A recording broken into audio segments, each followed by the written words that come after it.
Welcome to Small Town Snarks. I'm Joel. And I'm Miranda. Let's get snarky. Serious. Less of a Marilyn, more of a Jackie. Serious. Somebody classy and not too tacky. What? Okay, that came out wrong. Both Be strong. I think we've not all along. Just shut up. Oh my gosh. Yep. Hey, remember when we talked about Legally Blonde like 30 episodes ago? Yeah. Yeah, we said it was coming back. It is. It's back. It's back. It's back. And it's in junior form. It is in junior form. Summer 2022 continues on. The first kids camp. Oh yes, the OG kids camp. We'd be amiss if we didn't take a moment to discuss junior musicals. Yeah, we've talked about this. We have so many feelings about junior musicals. And it was so funny because most recently MTI released a 9 to 5 junior. And every time I see these, they just crack me up because you just picture, not like, obviously teenagers do them too, but you just picture little kids doing 9 to 5 and it's really funny. Yeah, well, and honestly, the other day, I think it was like middle of this past week. This is going to date this episode, but I think it was Concord announced they got the rights for Hamilton Junior. Teen Edition. Sorry, yes. Hamilton Teen Edition coming out in 2027? 28. That's what it is. Sometime in the next couple of years, Hamilton Teen Edition is coming out. Here's my thing about junior and teen productions. First off, I'm a big fan of giving kids at a younger age the opportunity to perform in shows. Mm-hmm. I also think from the perspective that you and I had when we were younger and performing in shows, specifically in high school, we did a lot of shows that were not mainstream, which fine, great. I mean, that broadened our knowledge of theater. But what I love about junior productions is it gives you an opportunity to do shows that maybe, nowadays, and we can talk about back then what the junior variety looked like, but nowadays you're allowed to do shows that are more mainstream and more relevant. I mean, when you talk about Hamilton having a junior or teen production or teen option, or Hadestown Teen Edition, 9 to 5 even being a junior show. I mean, these are shows that are, you would never be able to get the full performance right. The other one I'm thinking of is like 6. Yeah.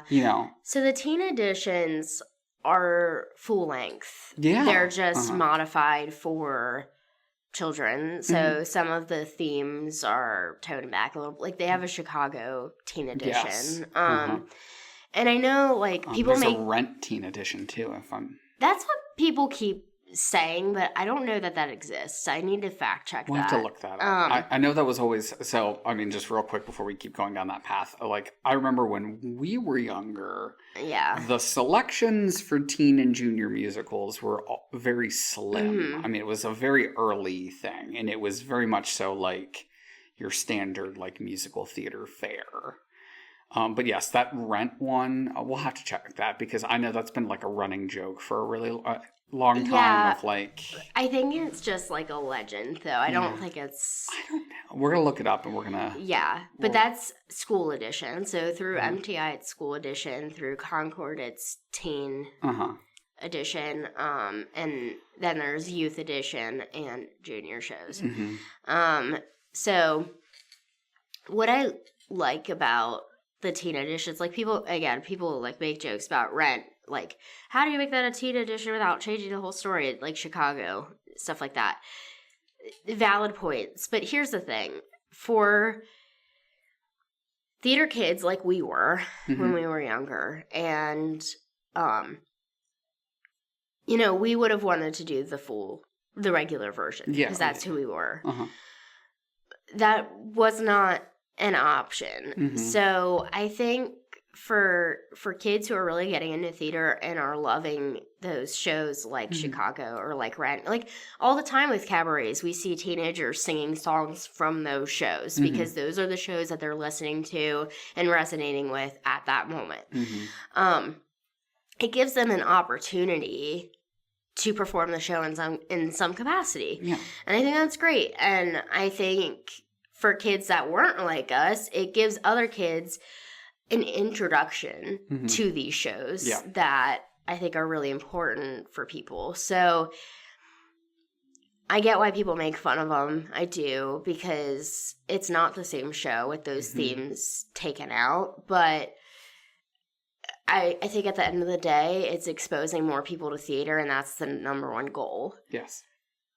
I agree with that sentiment, and I also, it makes, specifically with the junior ones, which are typically around 1 hour in length, it allows younger ages to be able to do shows, and it doesn't put the pressure on them to have to maintain a 2.5 hour long musical.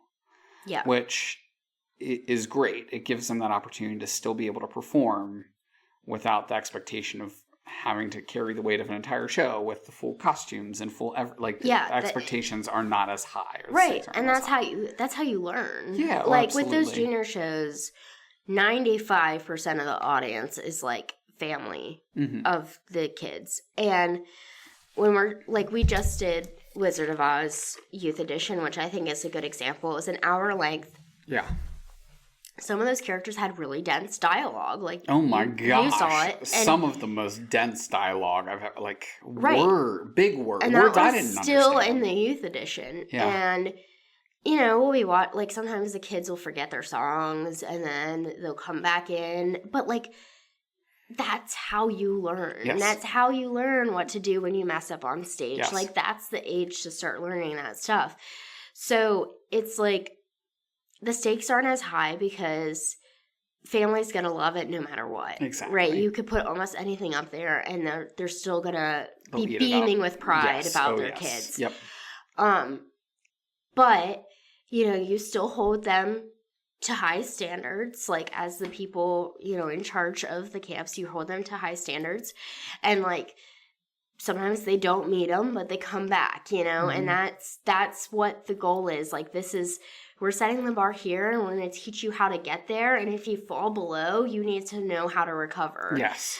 It's a really great learning opportunity. It is. And, like, they're doing the costume changes. They're doing the scene transitions. They're learning how to do it. Like, sometimes they come out and, like, they don't all have the hats that are supposed to be on. But, again, like, that's how you learn. Yes, for sure. That's how you learn how to keep track of your things backstage. Like, how to manage your time backstage. If you have a really fast, quick change, you need to learn that. You need to ask for help. Like, that's what I love about doing those shows is you get to see the process. Like, that's the future of theater. Like, we get to see it in front of us, and that's really cool. Yeah, for sure. And, you know, it's one of those things that I think as the company has grown, we've discovered that it's a great, you know, the best expression to use is, like, it's a pipeline opportunity. It's opening kids up to great theater experiences. And then, you know, they're discovering it's something that they're passionate about,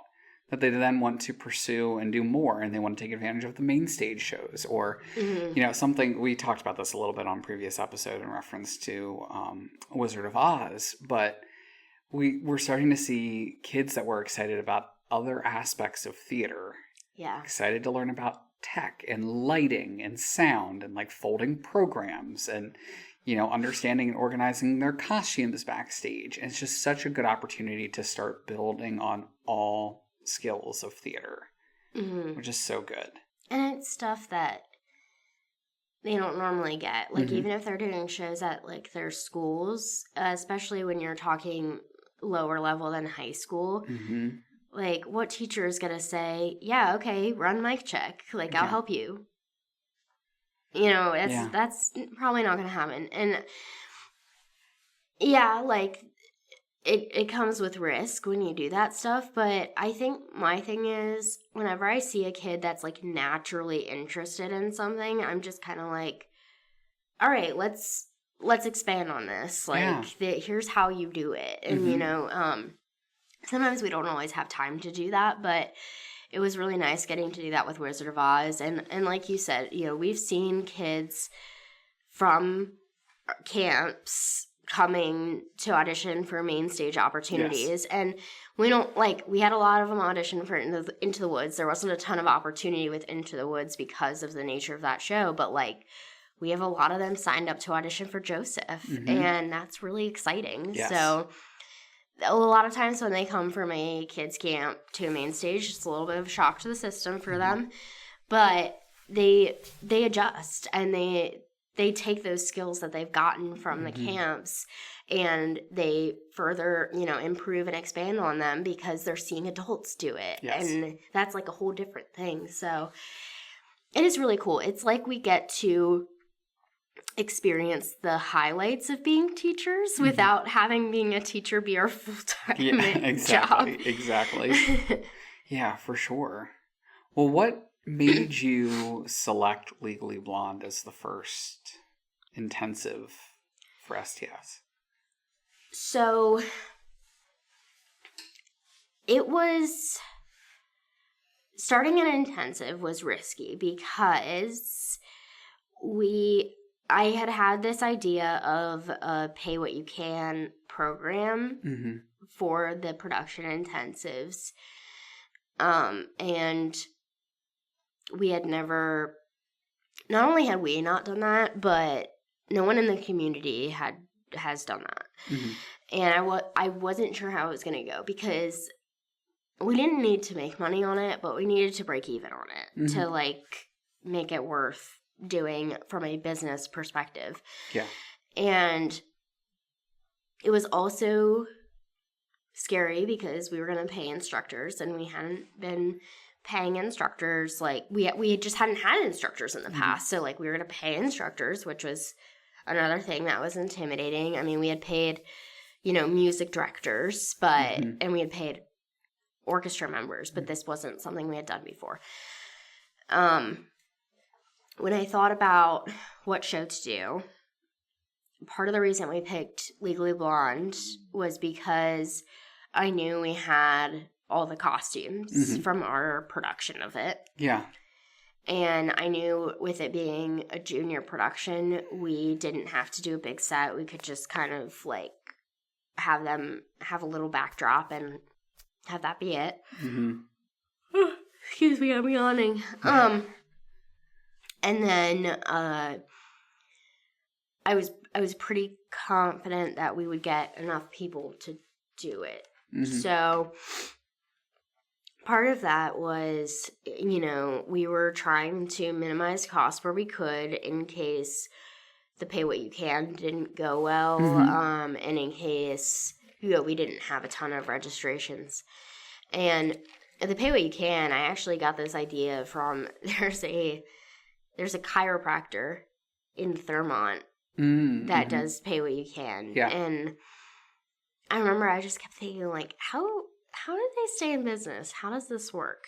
And it was really cool, though, because people who needed it, who, you know, couldn't afford what the regular, like, standard cost was, were able to go get it. And I had recognized that there was this gap here. Like, we live in an area that is not, well, I say we, you don't live here, but I live in an area that's not the wealthiest. The central Maryland area, yeah. I mean, you live near Frederick, so that's just popping, but... yeah. Oh, yes. But there are parts of Carroll County that are definitely, like, in a different tax bracket. You could see it with the schools, right? Like, with any county, you're like, oh, okay, that's where the money is, and this is where the money isn't. So, yeah, there are people in the area that can afford, you know, $400 a kid to send their kids to camp. But there are also people who can't even get close to that. And I think especially with the teenagers, they're old enough to stay home by themselves. So I think a lot of times families have to make that sacrifice of, like, I can't afford to send you somewhere fun, like, and you can technically stay home by yourself, and that's just what we're going to do. Mm-hmm. And I think the intention behind the Pay What You Can was, like, recognizing there are a lot of kids in this area that want to do theater that aren't getting the opportunities that they deserve to get, and they're only getting those opportunities if their family is wealthy or wealthy enough or willing to sacrifice that amount of money for a 2-week program, which not every family is able to do. So we did the Pay What You Can, and I'm glad from a business perspective that we did it this way, because we talked about this on a past episode, but the other people at the venue, including the people running the venue, were asking questions about, like, they were just getting really interested in what we were doing in terms of business. And they were asking a lot of questions about how many people had registered and blah, blah, blah. And then, of course, they started doing camps, like, right after that, which is why they were so interested in what our numbers were. Yeah. Because I did the Pay What You Can structure, there's no way for them to find out how much we made or didn't make on that. And I'm grateful for that, because I feel like at that period of time, there was not a lot that I was able to keep internally in terms of knowledge of how we were running our business and what our future plans were.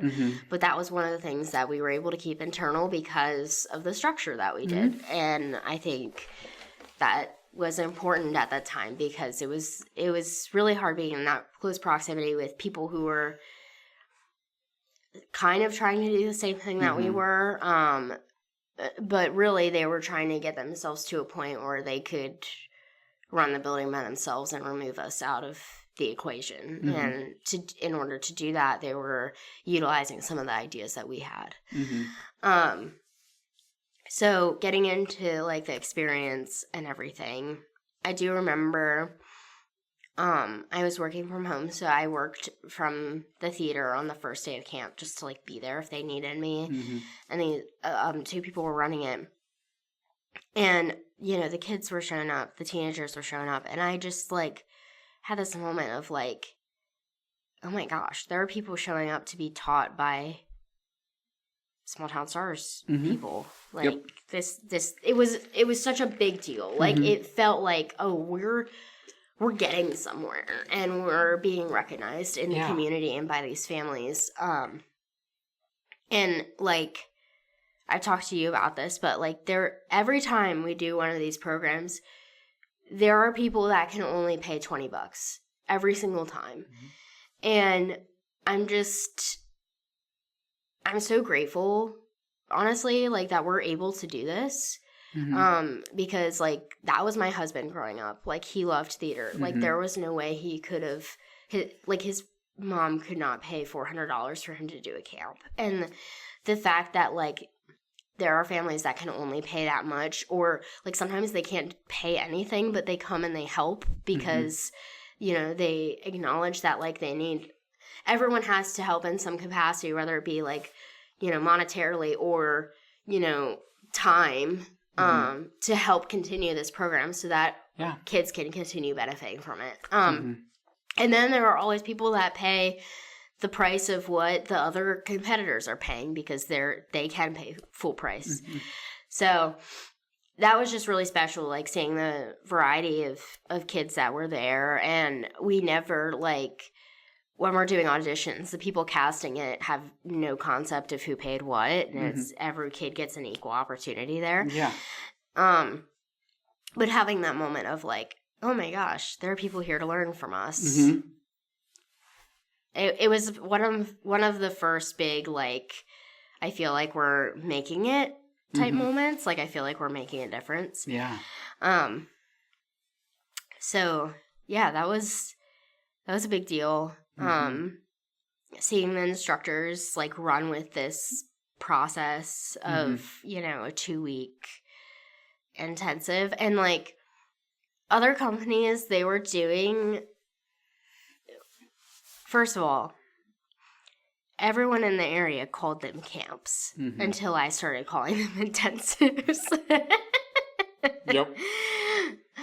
Because I didn't want it to sound like a camp, because what it really is it's an intense production experience. Yeah. That's what it is. You get, 2 weeks, and that's it. I mean... 2 weeks, and the ones outside of the summer, it's 1 day a week.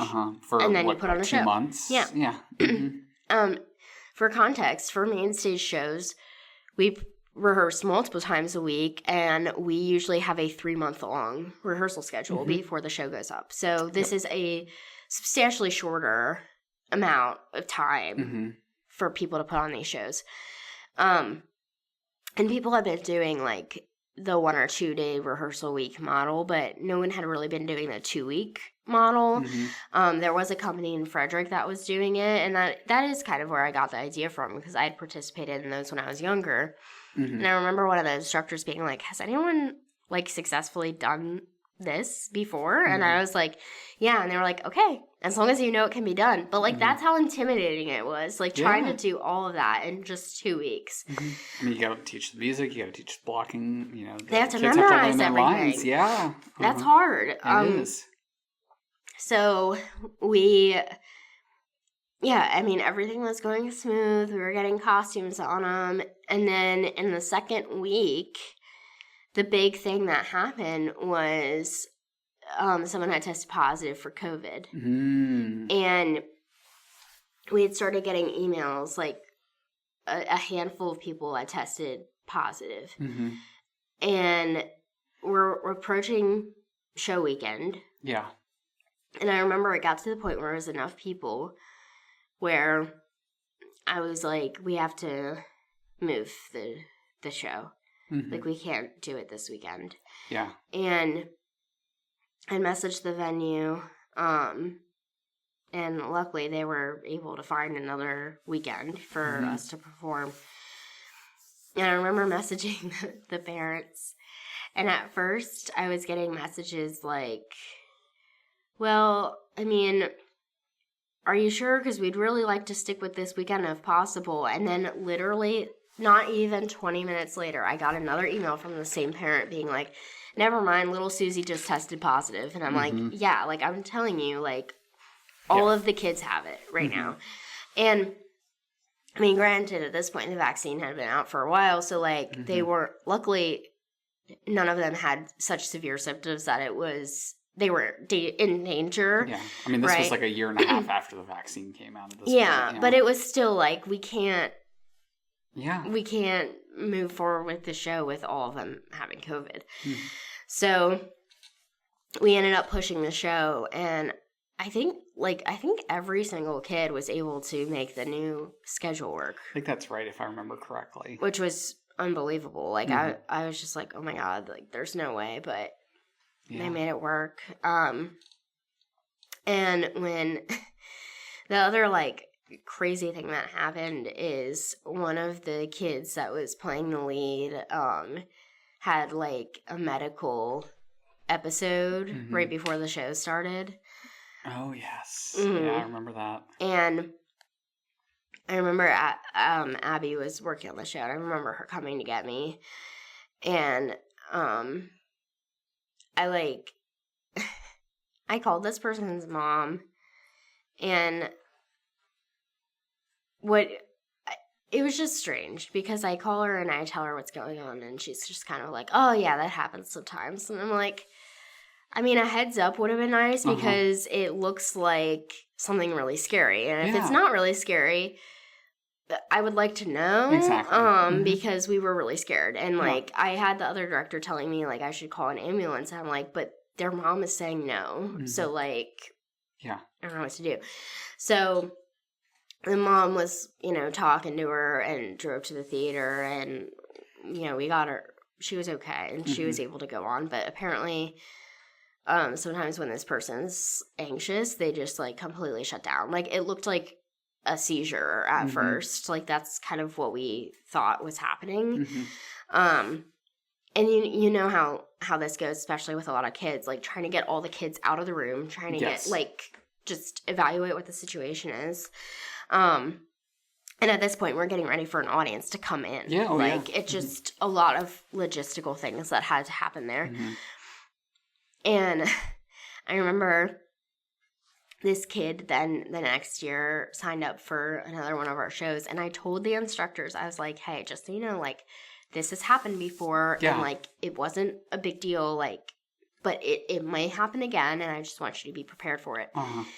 So they call me, it happened again, and they were like, well, so-and-so thinks we should call an ambulance, so I did, and I was like, okay, like, I told you this was likely going to happen, but it was fine, and, like, you know, the mom was like, you do what you need to do, like, if that's what you need to do, it's fine.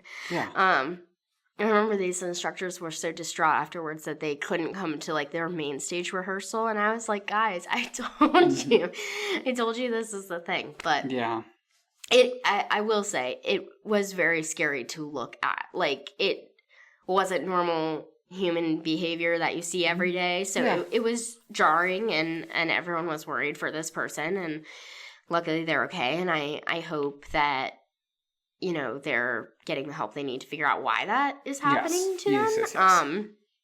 But yeah, it was nothing like medical stuff on the first one. Right. I remember, like, I was not involved at all. I mean, this was the summer where we were all doing 6 different shows. There was just a lot going on at the time, but I do remember seeing the intensive. One of my favorite memories is that we had, in order to, we haven't talked about Bright Star much up to this point, but in order to help promote Bright Star, we had 2 of our cast members perform a number before the show. And I remember being there and, like, I think the thing that I loved about Bright Star was that so few people knew what it was. And we kind of picked an entertaining number from the show. But I remember the audience just being like, oh, that was good. Okay. And then, of course, we jumped into Legally Blonde, and, the intensity of that show and, like, the energy, just, I love the intensives because everyone is just there for a good time. Like, the parents are there for a good time. The kids are there to have a good time and to put on a good show. And it just was so enjoyable to watch because everybody just felt so positive about no pun intended, but, everyone just felt so positive about the experience, which was so good. Yeah, something wild that I remember from that intensive as well is, like, and this, we have more people and more resources now, so this isn't the case anymore, but because we had to move the shows, we were, like, down an adult, and basically all the adults had to be at the board running stuff. Yeah. And I had this moment, like, halfway through the first performance. I was like, they're back there doing this by themselves. And, like, scary thought, sure, yeah, like, you don't, like, but they were all mostly on stage almost the whole time. But, like, we always have people stationed backstage now just in case something goes wrong and they need help. But I remember in that moment being like, I was really proud of them because I was like, they're running this by themselves. Like, they're doing it by themselves. Like, yeah, we're here hitting the tracks and, like, the light cues and stuff, but they're doing it. Yes, like, exactly. No one's telling them, hey, get on stage. It's your time. Like, they're just going and doing it. And I thought that was really cool. And, I think with that group of kids, they'd been through a lot. They had to move the show. And then, of course, the lead having a medical issue was also really scary and overwhelming. And they were doing it. Yeah. And that was so cool. I love that. So cool to see. Well, I mean, it was a great success. And obviously, I mean, we can see from the fact that have not stopped doing intensives. As a matter of fact, we've upped the number of them. Yeah. And that is a testament to the great work that Legally Blonde was. And I think what's really impressive is that, as our space needs have changed and as we've moved from theater to theater and, all of that, it's been great to see that not only has the energy picked up with the intensives, but, people just keep having positive experiences participating in them. And I think, again, that's a testament to the initial work that went into that and into Legally Blonde and that focus of how can we give people this experience that they may not have the opportunity to do elsewhere. Yeah, that always brings me joy when we have kids and parents telling us, like, how much they value the experience that they're getting with these. Because they're a lot of work. And, they are, yeah. You know, it depends on the kids you get, too. But, like, some of them are more rowdy than others. Exactly. And it's a lot. Yes. But, you know, every time you hear someone being like, you know, I want to be like you when I grow up. Or, oh, thank you so much for doing this for my kids. Like, we couldn't go anywhere else, you know. And we didn't expect it to be this great, you know, like, I just, it's really good positive stuff. Experience. Yeah. Good. Well, any other positive memories from Legally Blonde? I mean, I feel like we hit it. Like, it was a good time. It was a crazy time, but it paved the way for what we're doing now. Sure thing. Sure is. So, all right. Well, listeners, we'll be back next time with our other summer show of 2022. I mean, kind of. It was in September. It was Labor Day weekend. Yeah. So it was the tail end of summer. Yeah. Yes. So we'll be back with some Bright Star. We will. Yes. All Keep shining for you. Yeah. Shine on. See us later. Bye-bye. Bye. And that's a wrap. Thanks for getting snarky with us. We'll see you later. See you next time.